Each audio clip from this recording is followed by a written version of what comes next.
What's up, Cubers? My name is Kenneth. Today I'm really excited because I just got this box all the way from the Netherlands from Oskar van Deventer. Let's open it up and take a look.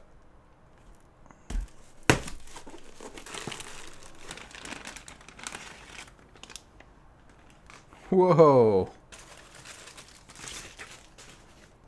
So here is the puzzle, and wow, it looks really awesome. You can see there's obviously gears on it. It kind of has that classic square one look, and that's why this puzzle is called the Gear-1 puzzle. And it's actually a collaboration between Oskar van Deventer and Daniel from YouCube, and this is his idea, his design, and Oskar has gone ahead and really made this come to life, and it looks really great. I'm gonna play with it a little bit and try to like really understand the puzzle. That way I can show you guys this thing in a little more detail. But oh yeah, wow, that thing is cool. It turns really good. I'm gonna play with it and I'll get back to you guys. So I've played around with it for a while, and it's just a really cool puzzle. So I've solved it a bunch.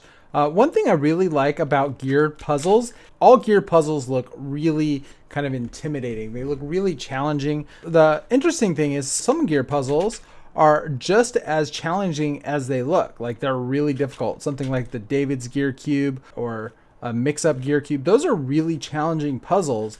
But then there's other puzzles just like the normal Gear Cube or the Gear Ball, which the puzzle looks challenging, but it's really not that difficult.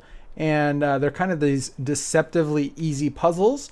And this one is actually kind of in that category. It's a pretty easy puzzle. It definitely looks challenging, but it's actually not that hard. It's a pretty easy puzzle. So I actually really like easy puzzles, especially ones that look challenging, because you can really get people excited about these kind of puzzles because they think they can't solve them, and then after a little bit of playing around with them, they're able to get them, and it gets people really kind of excited about puzzles.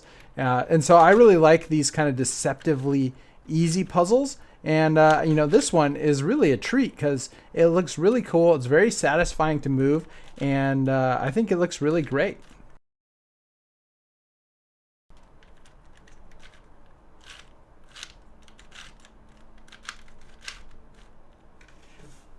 So just like all puzzles I've gotten from Oskar, the build quality on this is amazing. Obviously, it's 3D printed, but the way he gets his stickers on and makes it look so nice is always really impressive.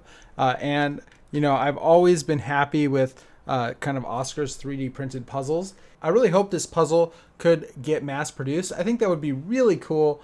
So the puzzle is actually not exactly like a square one. So here's a normal square one, and you can see that on a normal square one, the corners are like fatter and they have got a larger angle than the edges, where on this puzzle, all of the pieces have the same angle. And Daniel mentioned that this had to be the case just to make this puzzle work. Otherwise, the pieces would get like bandaged next to each other and you can never break them apart. The other thing that's interesting is on a normal square one, there's only one kind of possible slice move to make.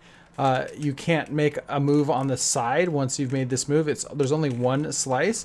But on this one, there's two. You can make one that direction, and then you can also make one this direction, which you can't do on this puzzle. So anyway, it's kind of interesting that they had to do that. So that's pretty much it for this video. I'll keep this one short. I hope you guys enjoyed this video. If you guys liked it, definitely leave a comment or hit the like button. It really helps me out. I really appreciate that. So stay tuned for the next video, guys. Thanks for watching, and of course, have a great day.